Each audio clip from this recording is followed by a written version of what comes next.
Hello everyone, good morning, नमस्ते। कैसे हैं आप लोग? आई होप सभी बहुत अच्छे होंगे। मैं भी ठीक हूँ और आप सब भी बहुत अच्छे होंगे उम्मीद करती हूँ। और अभी हो रहा है मॉर्निंग का टाइम और मैंने फिर से आज अपना ब्लॉग और अपने दिन की शुरुआत आप लोगों से कर दी है।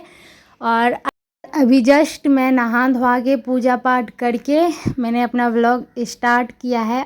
और कल वाला ब्लॉग में आप लोगों ने कहा कि दीदी आपकी तो आवाज़ ही नहीं आ रही है, तो इसके लिए बहुत बहुत सॉरी, क्योंकि मैं इतना धीरे कभी बोलती हूँ ना। और आप लोग कहते कि दीदी आप हाँफने क्यों लगते हैं। शायद मेरी अभी इन हालतों की वजह से मैं हाँफने लगती हूँ थोड़ा भी बोलती हूँ तो। और ये देखिए मेरा छोटा सा नन्हा सा मेहमान से मिलिए, प्यारा सा है ना। कल ही हमारा घर आया हुआ है और ये देख सकते हैं कितना अच्छा है। इसको जहाँ पर भी हम रख देते हैं वहीं रह जाता है और जो भी खिलाते पिलाते ना बहुत अच्छे से खाता पीता है। मुझे जैसे कि आप लोग को पता है कि मुझे ना जानवर बहुत पसंद है, लेकिन हमारे घर ना जल्दी वो टिक नहीं पाते हैं।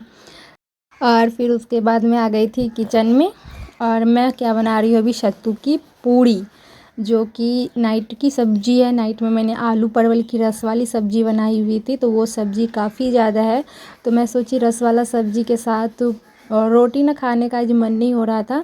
तो ये मैदा वाली कचौड़ी है, तो मैदा इसमें हल्का सा मैंने आटा डाला हुआ है और इसी के साथ अजवाइन और मंगरेला डाल करके हल्का नमक भी डाल दी थी।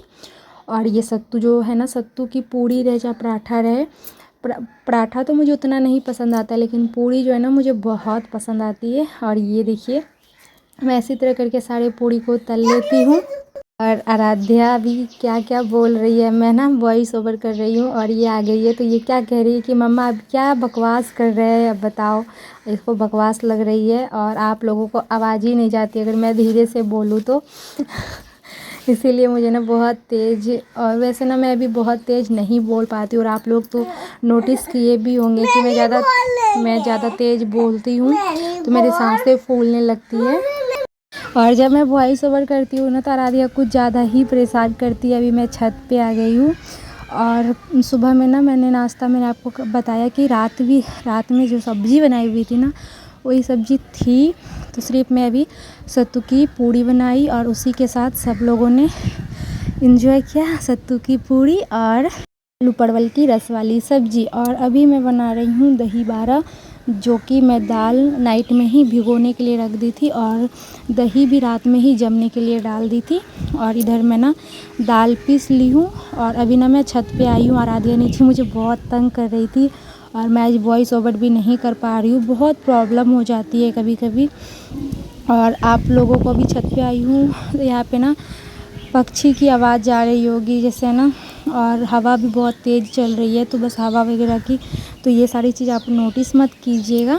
और यहाँ पे अब मैं जो दाल को पीस के रखी थी ना, इसमें उड़द की दाल है और कलाई उड़द की दाल और मूंग की दाल है, और इसे मैं थोड़ा सा फेंट लेती हूँ। फेंटने के बाद है ना ये बहुत अच्छे से फूल जाती है, दही बाड़ा बिल्कुल भी अंदर से गुठलियाँ नहीं रहती है।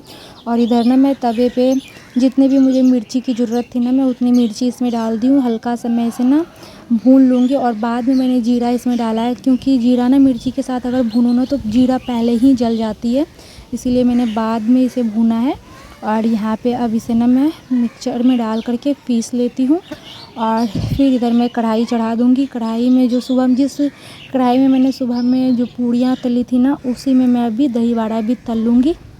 दही बाड़े को जब हम तल के तैयार कर लेंगे ना, उसके बाद ही हम इसके लिए घोल तैयार करेंगे। और साइड में आप लोग देख सकते हैं कि एक कटोरे में मैंने पानी लिया हुआ है। वैसे तो मैं दही बाड़े को पानी में बिल्कुल भी नहीं डालती हूँ, डायरेक्ट इसे दही में ही डालती हूँ, लेकिन मम्मी बोलती है कि पानी में डालने के लिए डाल देने चाहिए, अच्छा होता है, तो मैं फिर मम्मी बोल रही थी तो डाल दी मैंने। और एक बार मेरा हो गया है और दूसरी बार मैं कर रही हूँ। अभी गर्मी का मौसम है ना, तो इसी वजह से मैं ना ज़्यादा नहीं बनाई हूँ, क्योंकि ये ताज़ा ताज़ा ही सही लगती है और एक से दूसरे दिन हो जाए ना तो फिर इसका स्वाद चेंज हो जाता है, इसीलिए मैं बहुत कम बना रही हूँ। और यहाँ फिर आधे घंटे के बाद ये बहुत अच्छे से सॉफ्ट हो चुके थे सारे पकौड़ी जो मैंने दही बाड़े के लिए तले हुए थे। और यहाँ पे मैं सारे को रस से पानी से निकाल ली हूँ और यहाँ पे मैं दही एक कटोरे में ले लेती हूँ जितना मुझे दही की ज़रूरत है, और इसमें ना मैं हल्का सा पानी ऐड करूँगी और सूखी लाल मिर्च और जीरा जो मैं भून के रखी थी उसे मैंने पीस लिया था मिक्सचर में। और ये देखिए बहुत अच्छे से इसका पेस्ट जब तैयार हो गया था ना तो मैं फिर इसमें डाल दी। और इसके साथ ना मैं काला नमक डालने भूल गई थी, ध्यान में ही नहीं था, फिर मैंने बाद में डाला था। और ऐसे तो इससे कोई प्रॉब्लम नहीं होती, आप इसे नमक, काला जो नमक होती है वो ऊपर से भी लेके खा सकते हैं। और नॉर्मली फिर मैं बाद में भी दे दी थी। और उसके बाद जब फीका लग रहा था ना तो मैं ऊपर से भी सबको सर्व जब कर रही थी ना तो उसमें भी मैंने डाल दिया था। और फाइनली मेरा दही बड़ा रेडी हो गया है। मेरे पति देव का ये फेवरेट है और मुझे भी बहुत पसंद है, मम्मी लोगों को भी बहुत अच्छा लगता है। और यहाँ पे मैंने अभी पति देव तो घर पे है नहीं, उनको खाने के लिए जब मिलेगा तो वो बहुत खुश हो जाएंगे, तो मैंने अभी मम्मी को दे दिया और फिर मैं भी खा ली। और उसके बाद यहाँ पे मैं आ गई हूँ अपने आंगन में, जो कि कुछ बैगन यहाँ पे लगे हुए हैं तो वो बैगन मैं तोड़ लूँगी। और आज हम बनाएंगे बैगन और बड़ी की सब्ज़ी। और ये देखिए ये अभी इसको मैं पिंजरा में डाल दी हूँ, तब तक ये चने वगैरह खा रहा है और मैं इधर कर लेती हूँ अपनी काम। तो यहाँ पे मैं मसाला निकाल करके पीस ली हूँ और इधर मैं बैगन भी काट ली हूँ, प्याज वगैरह जितनी भी सब्ज़ी में सामग्री लगेगी वो सारा मैं रेडी कर ली हूँ। उसके बाद मैंने अपना ब्लॉग स्टार्ट किया है। और अब हम एक तरफ ना चावल चढ़ा दिए और दूसरी तरफ ना मैं जो बड़ी है ना इसको हम हल्का सा सरसों के तेल में भून लेंगे, ज़्यादा नहीं भूनना है, बस हल्का सा भूनना है। और ये है ना उड़द की दाल की है कलाई, जिसे हम कलाई की दाल कहते हैं, जो काली दाल होती है ना उड़द की दाल। तो आप लोग कहते हैं कि कलाई की दाल क्या होती है दीदी, तो हमारे यहाँ कलाई का दाल ही बोला जाता है, इसीलिए मैं कलाई की दाल बोल रही थी। और फिर उसके बाद ना इसमें खूब सारी मैंने प्याज डाली है। और प्याज डालने के बाद मसाला, जो नॉर्मल मसाला होता है, लहसुन, मिर्ची, जीरा, धनिया, यही सारा मैंने पीस के उसमें डाल दिया है। और जैसे ही मेरा मसाला भुन जाएगा उसके बाद हम इसमें बैगन ऐड करेंगे। और बैगन जब अच्छे से पक जाएगा ना उसके बाद इसमें रस डालेंगे। तो हम बैगन और बड़ी की सब्ज़ी ऐसे ही बनाते हैं और मम्मी को और पति देव को बहुत ज़्यादा पसंद है और मुझे भी बहुत अच्छा लगता है। मतलब अच्छा लगता है लेकिन उतना ज़्यादा मैं नहीं खाती हूँ, अपने खाने के अनुसार खा लेती हूँ। किसी को होता है ना कि इतना पसंद आता है ना कि सारी चीज़ में उसे तो सब्ज़ी चाहिए ही चाहिए। और यहाँ पे मेरा जो है ना, और ना आप लोग एक चीज़ नोटिस कर रहे होंगे कि मैं ना ये वाली ब्लू वाली जो दुपट्टा है ये हर कपड़े में मैं इसी को रखती हूँ।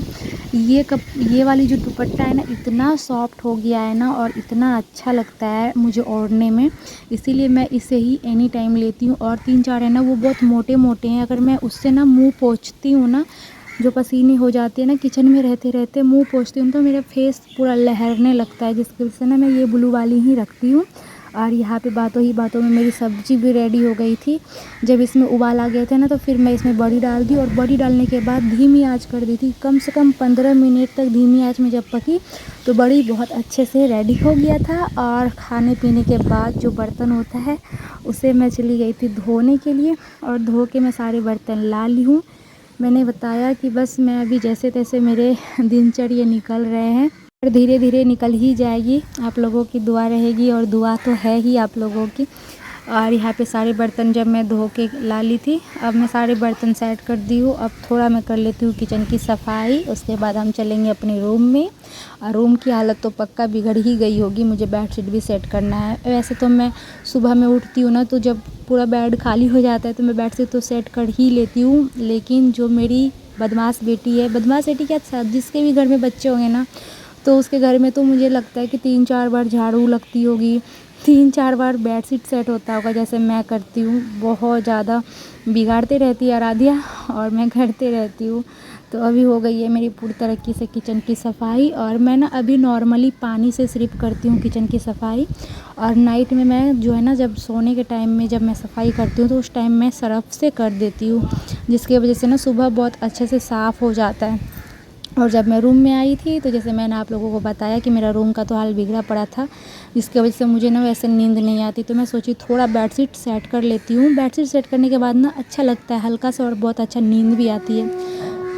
तो अब मैं बेडशीट सेट करूँगी और उसके बाद करूँगी मैं आराम। और अभी मेरे ख्याल से बज रहे होंगे शाम के 3:30 और पहले मेरा सारा काम ख़त्म हो गया। आई होप आज का व्लॉग अच्छा लगा होगा।